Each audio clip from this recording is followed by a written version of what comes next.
Bom, eu vou falar sobre o primeiro artigo, que é a Revolução antes da Revolução, Ode ao Czar, que foi basicamente como tudo que começou, né? Então, a Revolução Russa ela ocorreu em 1917, quando os camponeses e a classe trabalhadora da Rússia se revoltaram contra o governo de Czar Nicolau II. Eles eram liderados por Vladimir Lenin e um grupo de revolucionários chamados bolcheviques. E os bolcheviques mais tarde se tornariam o Partido Comunista da União Soviética. Antes da Revolução, a Rússia ela era governada por um poderoso monarca chamado Czar. E o Czar ele tinha total poder sobre a Rússia. Ele comandou o exército, possuiu grande parte das terras e até controlou a igreja. Durante o período anterior à Revolução Russa, a vida da classe trabalhadora e dos camponeses era muito difícil, eram condições precárias de trabalho, enfim. Eles trabalhavam por uma pequena remuneração e muitas vezes ficavam sem comida e estavam expostos a condições de trabalho perigosas.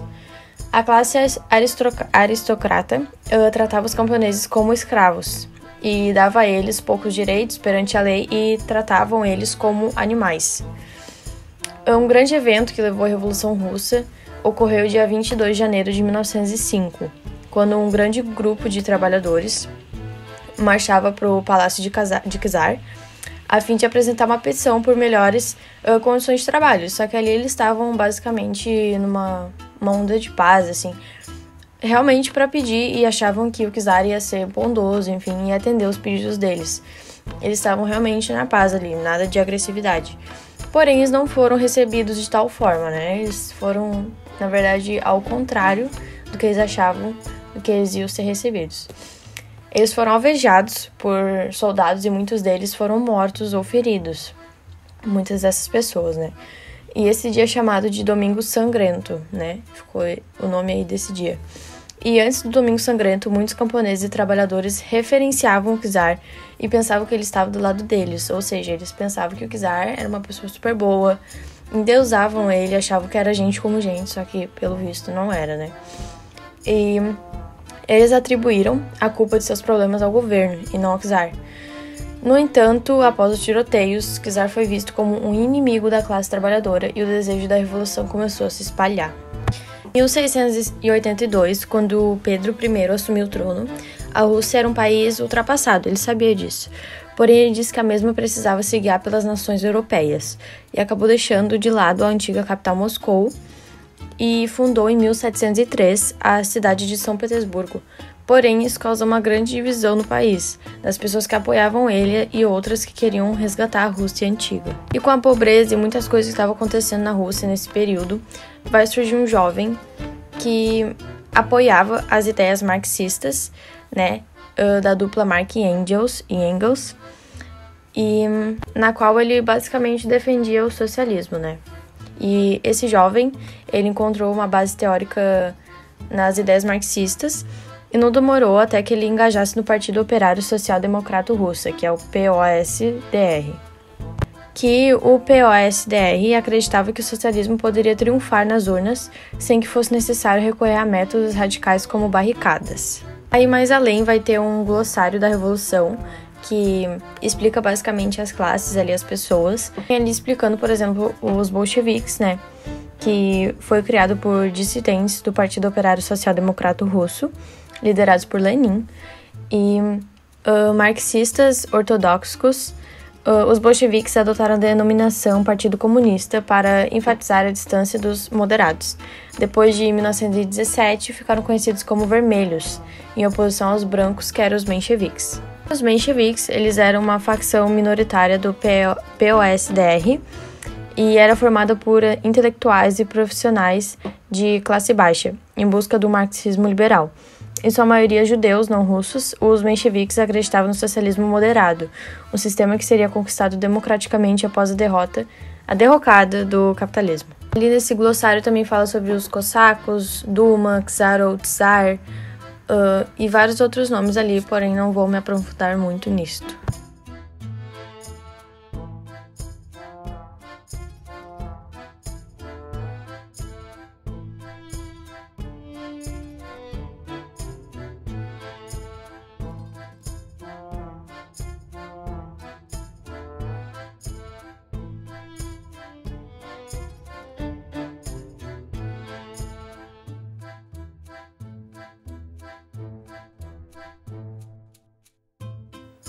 Bom, a gente já sabe que a Revolução Russa foi influenciada pelo socialismo, que esse derivou das ideias marxistas. Mas do que se tratavam, afinal, essas ideias marxistas e quem é que foi o Karl Marx? Isso, o artigo Marx Sem Fronteiras, que está no dossiê do RHBN, pode nos explicar muito bem. Então, primeiramente, o Marx ele era um jornalista, ele era um editor de jornais alemão e ele também fazia algumas participações aqui e ali na política. Mas, para o mundo, ele costumava se apresentar como um doutor em filosofia. Foi justamente por causa desse motivo dele se chamar de doutor em filosofia que ele e as teorias dele acabaram não sendo tão levadas a sério no início da carreira dele, justamente porque na época os pensamentos sobre economia e política eles só eram valorizados se eles viessem de economistas, o que o Marx sempre afirmou que ele não era, que ele era apenas um doutor em filosofia que produzia pensamentos a respeito de economia e de política. Ao longo da carreira dele, ele desenvolveu vários textos com ideias que na época eram muito revolucionárias e heterodoxas, o que é basicamente o oposto de serem ortodoxas, eram ideias muito novas, assim. E esses escritos que ele fez, eles serviram como se fosse uma alavanca para a criação de movimentos revolucionários, de revoltas, principalmente socialistas, ao longo das décadas. Um desses movimentos é o que a gente está falando hoje, que é a Revolução Russa. Ele, que era um alemão, né, na década de 1850, morava na Inglaterra e lá ele escreveu colunas e artigos expressando as teorias dele para jornais de tudo quanto é canto do mundo. Desde a Prússia da época até a África do Sul, para ver a quantidade de lugares que esse cara escreveu. E isso daí, como eu disse antes, serviu como se fosse uma catapulta para os ideais dele, entendeu? Isso colaborou totalmente para a formação desses movimentos revolucionários em vários lugares do planeta ao mesmo tempo, já que esse acesso a essas ideias novas, ele foi feito para várias áreas diferentes. Mas, seguinte, só isso que eu citei até agora, apesar de ser muito impressionante, não foi suficiente para ser popularizado os ideais dele, na verdade, apesar de ter colaborado muito. Os ideais dele foram realmente se popularizar depois que o discípulo dele, um carinha chamado Engels, publicou os manuscritos do Marx, e isso só foi acontecer anos depois de ele já ter morrido. Tá, eu falei sobre esses ideais dele aí, mas até agora eu não disse quais que eles eram e por que eles foram tão adorados. Assim, o Marx, ele criou várias teorias envolvendo a economia e a política da época.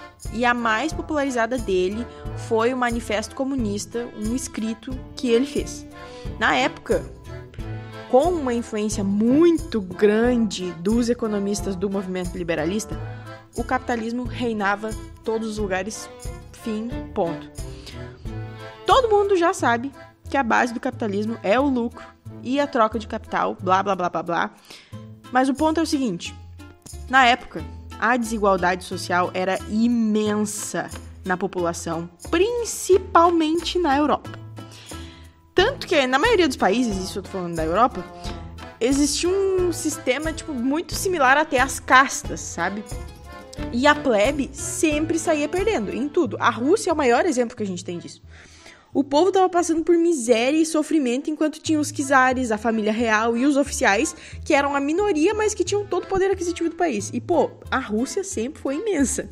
Então, se a gente unir um pontinho ao outro, a gente consegue perceber que o manifesto comunista que o Marx escreveu e as ideias igualitárias do Marx com questão econômica foi justamente o pontapé inicial que a população precisava para se revoltar contra o sistema que estava fazendo eles passar por essas dificuldades. E foi justamente o que aconteceu. Nesse manifesto que eu acabei de citar aí, o Manifesto Comunista, o Marx escreveu sobre as teorias de divisão de capital, igualdade entre todos os homens economicamente, e que não devia ter um indivíduo acima do outro como se fosse numa pirâmide, que foi justamente o sistema similar aos de castas que eu expliquei agora há pouco. Ele usou como base para fazer esse manifesto muitas das teorias do Hegel, que era tipo um ídolo dele, assim, sabe? Ele sempre estudou muito esse cara. Só que, claro, ele colocou as suas novas adições e contribuições. Ao longo dos anos, ele também estudou muito os textos de outros pensadores que tinham ideias completamente opostas às dele, né, no caso. E esses pensadores eram, por exemplo, Adam Smith, que era o pai do liberalismo, ou o John Stuart Mill. E nesse manuscrito dele em específico, que foi publicado pelo Engels, o Marx ele usou argumentos que refutavam as ideias dele. Então ele meio que achou rachaduras nas teorias desses caras e ele usou elas para mostrar as falhas do liberalismo e do capitalismo. Uma coisa que eu li no artigo e que eu achei muito interessante, mas que não é todo mundo que comenta, é que apesar do Karl Marx ser considerado como heterodoxo e além do tempo dele, ele na verdade era até considerado mais ortodoxo do que o discípulo dele, o Engels. Um dos principais exemplos disso é citado até no artigo, que tem a ver com o positivismo. Ele está diretamente ligado assim, às teorias científicas da época, como o evolucionismo do Darwin. Pois é, inicialmente, o nosso Karl aqui, ele tinha lido a teoria do Darwin e achado o máximo, mas depois de um tempo ele começou a pensar em umas relações muito loucas lá, envolvendo política e o capitalismo e tal, e acabou não apoiando mais o Darwin, coitadinho. Isso aí, depois de um tempo, foi meio que dividido. Os pensadores que curtiam e apoiavam essas ideias científicas aí novas eram chamados de positivistas. E o Engels, ele estava incluído nesse grupinho aí dos positivistas, ele apoiava esses movimentos científicos. Já o Marx, não. E daí a gente pode entender que ele tinha quase como um negacionismo aí científico para essas teorias das ciências naturais novas, né, que estavam surgindo na época. Tá, mas agora que a gente já sabe do Marx e como que ele influenciou as coisas, vamos voltar para a Rússia.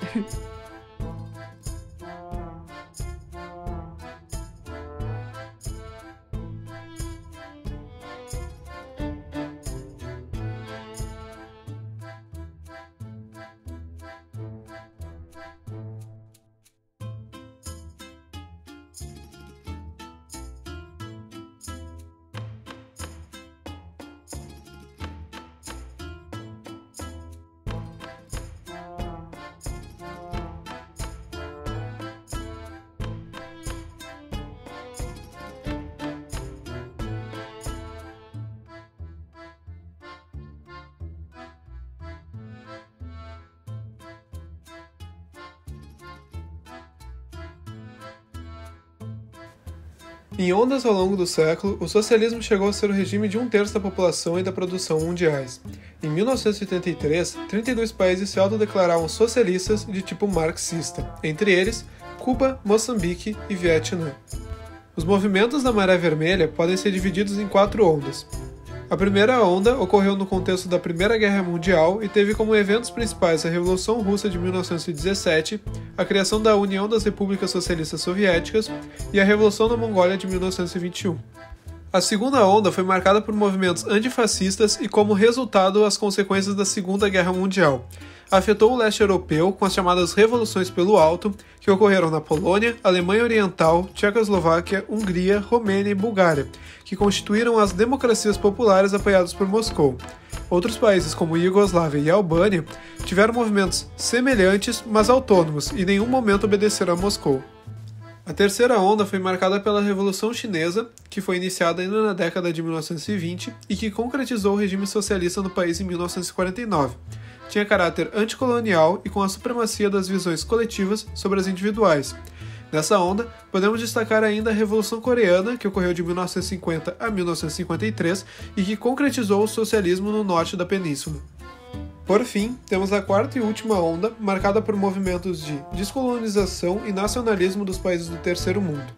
Na América Latina, podemos destacar a Revolução Cubana de 1959, na Ásia, a do Vietnã, iniciada ainda em 45 e só finalizada em 75 com o final da Guerra do Vietnã, na África, a de Moçambique, 74 a 75, e ainda na década de 1970, regimes que reivindicavam o marxismo, como em Benin e a República Popular do Congo.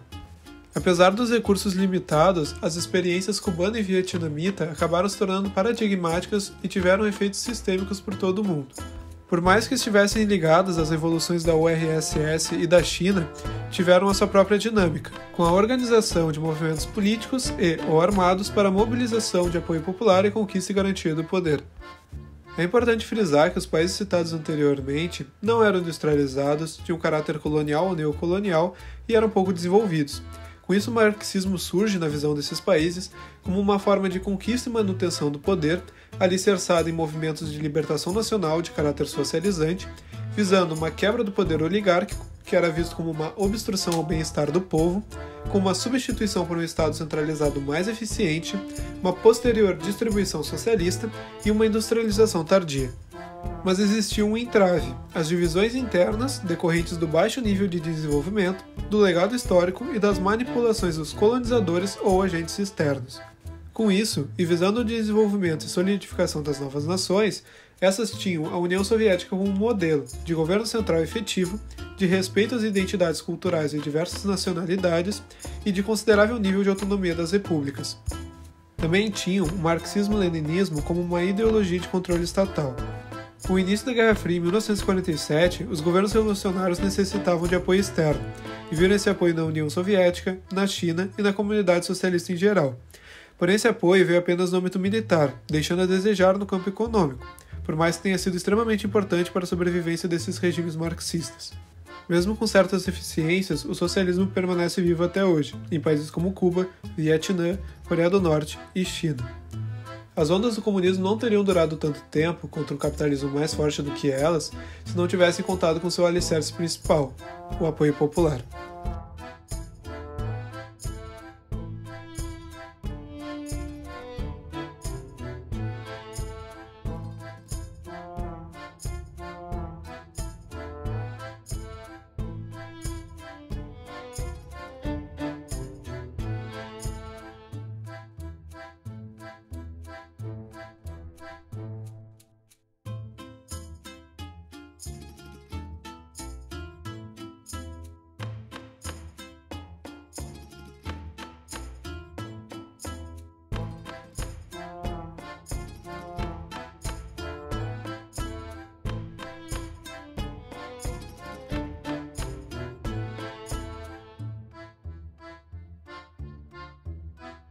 Irei abordar sobre a influência da União Soviética sobre os países vizinhos e como as suas atitudes os afetavam, seja com a NKVD, Ministério Interior da Rússia, ou com o Exército Vermelho, por exemplo. Quando a União Soviética sentia-se ameaçada, as punições sempre eram violentas, intimidadoras e radicais. Bom, a Ucrânia estava em sua expansão econômica por volta dos anos de 1932. Ela era conhecida como celeiro da Europa por suas terras férteis. A União Soviética permitiu que a Ucrânia tivesse seu breve período de independência de 1917 a 1921, mas pelo medo de uma expansão nacionalista por parte deles, o Stalin impôs impossíveis metas agrícolas, deixando a nação literalmente morrendo de fome e exposta ao caos. Eu vou citar um trecho agora do dossiê que diz: o desespero levou famílias inteiras a se alimentarem dos restos mortais dos parentes, e grupos organizados sequestravam, matavam e esquartejavam crianças para vender suas carnes. Os guardas pertencentes à NKVD recolhiam cadáveres em troca de 200 gramas de pão por corpo, e era comum que tirassem as pessoas ainda vivas de suas casas e as consideravam mortas. Estima-se que entre os anos de 1932 a 1933, cerca de 5 milhões de ucranianos morreram de fome, e só em um inverno morriam cerca de 25 mil diariamente. Na Hungria, em Budapeste, os operários derrubaram a estátua de 12 metros do Stalin, levando a alegria de 250 mil pessoas que se reuniam em 20 de outubro de 1956. Isso foi muito importante e muito simbólico para a Revolução Húngara. Assim, a Rússia reagiu, com a violenta repressão, com cerca de 2.600 húngaros mortos. Em 1939, a Alemanha realizou um pacto com a União Soviética de não agressão. Com isso, ela invade a Polônia, iniciando a Segunda Guerra Mundial, invadindo o território e dividindo o país com os nazistas. Já em 1940, a União Soviética anexa os países bálticos, que seriam a Estônia, a Letônia e a Lituânia. A Romênia cede os seus territórios da Besserábia do Norte, que passam a formar a Moldávia. A União Soviética derrota os nazistas em 1945 e entra em acordo com os aliados por sua influência na Europa, e declara guerra ao Japão. A Rússia detona a primeira arma atômica em um teste no Cazaquistão em 1949. Moscou reconhece o governo comunista na China e assina uma aliança de 30 anos. Stalin morre dia 5 de março de 1953 e, com isso, os soviéticos proíbem a livre circulação entre os lados ocidental e oriental de Berlim. A greve geral na Polônia paralisa os trabalhadores, mas o movimento é sufocado pelo Pacto da Varsóvia e, meses depois, o levante húngaro é reprimido pelas forças soviéticas. Em 1968, milhares de soldados soviéticos e integrantes do Pacto da Varsóvia invadem Praga para reprimir o movimento que apoiava reformas do governo da Tchecoslováquia, conhecido como Primavera de Praga. Por conta da deterioração entre as duas potências socialistas, soldados chineses e soviéticos trocam tiros em 1969. O governo fazia de tudo para manter a soberania de Moscou com violência, como o Pacto da Varsóvia, assinado em 1955 com o objetivo de proteção militar dos países socialistas, como uma aliação de unificação. Tais eram os países a Rússia, a Albânia, Bulgária, Alemanha Oriental, Polônia, Romênia, Hungria e Tchecoslováquia. A OTAN, ocidental na Organização do Tratado do Atlântico Norte, surgiu para conter o expansionismo da União Soviética no leste europeu em 1949, com os países da Europa Ocidental e com os Estados Unidos. A OTAN e o Pacto da Varsóvia deram início à Guerra Fria, tensão entre as duas grandes potências que conhecemos. A Hungria e a Polônia manifestaram a desistência no Pacto da Varsóvia, e o resultado, como sempre, foi a repressão militar soviética nos dois países. Desse modo, aos poucos, a imagem da União Soviética foi mudando, negativamente, aos olhos das demais nações.